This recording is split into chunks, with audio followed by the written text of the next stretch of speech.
Oi, oi. Bom, continuando o tema do vídeo anterior sobre trabalho, eu falei para vocês que nesse momento eu não tô trabalhando fora, né? Tô sendo mãe, que é também bastante trabalho. Então eu passo a maior parte do tempo em casa com a minha filha. Às vezes eu vou com ela na biblioteca ou vou na casa de amigos, né? Mas eu tento manter a casa arrumada. Enfim, pode parecer que não, mas o tempo passa rápido, porque uma bebê requer muitos cuidados, né? Então, entre amamentar, trocar fralda, dar banho, colocar para dormir, dar papinha, que ela tá na introdução alimentar, ela tá começando a engatinhar também, então eu preciso ficar atenta. É, por um lado, eu tô super grata por poder estar em casa com ela, poder acompanhar o crescimento dela. E eu tive uma mãe que sempre trabalhou fora. Eu tenho uma mãe, né? Mas durante a minha infância ela sempre trabalhou fora e de certa forma eu sentia falta, eu valorizo a presença, né, da mãe.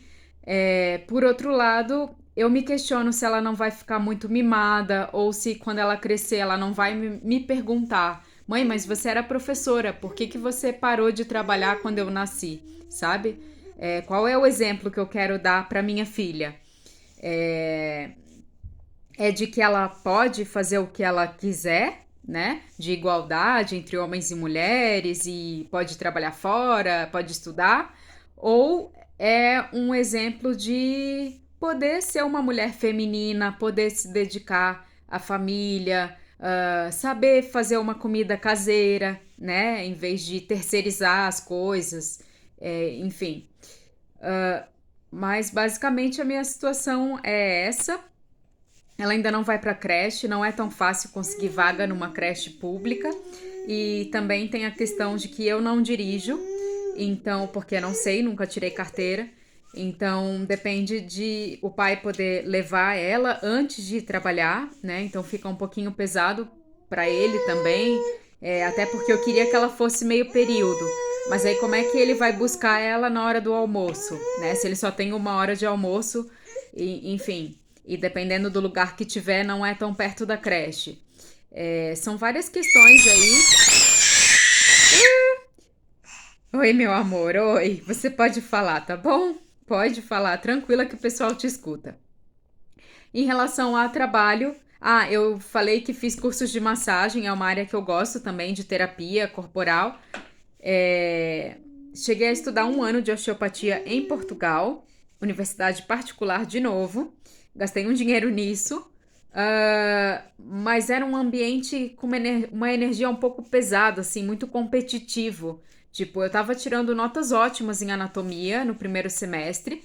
E eu acho que isso despertou um pouco a inveja dos colegas, porque é como assim, uma brasileira tá indo melhor do que nós que somos portugueses. Infelizmente, isso existe sim. Esse pensamento de que o brasileiro é inferior e só pode ocupar determinados lugares, né? Então, tudo bem o brasileiro ir para Portugal e trabalhar no restaurante, mas o brasileiro querer fazer faculdade, querer trabalhos melhores, tem que quebrar uma certa resistência. E aqui na Itália também, enfim, tem essa visão, né, do colonizador. Que mais? Então eu desisti da osteopatia no segundo semestre, eu comecei a não ir tão bem assim. Não, tive um pouco mais de dificuldade com anatomia e de novo eu me questionei: será que eu quero ser osteopata, dedicar minha vida a isso? É como medicina, como direito, né? Parece que são áreas que não são compatíveis, do meu ponto de vista, com os cuidados da casa e da maternidade. Eu sinto que eu faltaria para minha filha se eu fosse uma super profissional. Então eu sempre quis áreas que fossem mais flexíveis, né? Ser professora é mais flexível, porque eu poderia dar algumas aulas, por exemplo, no período da manhã e ficar com ela à tarde, né? Enquanto ela tá na escola, eu trabalho e depois fico com ela. Mas no momento nem isso tá acontecendo e eu não tô sabendo bem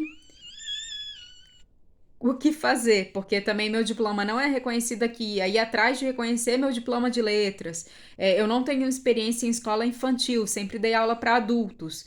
Então, sinceramente, eu não sei como voltar a trabalhar. Não sei se alguém tem alguma sugestão, deixa nos comentários.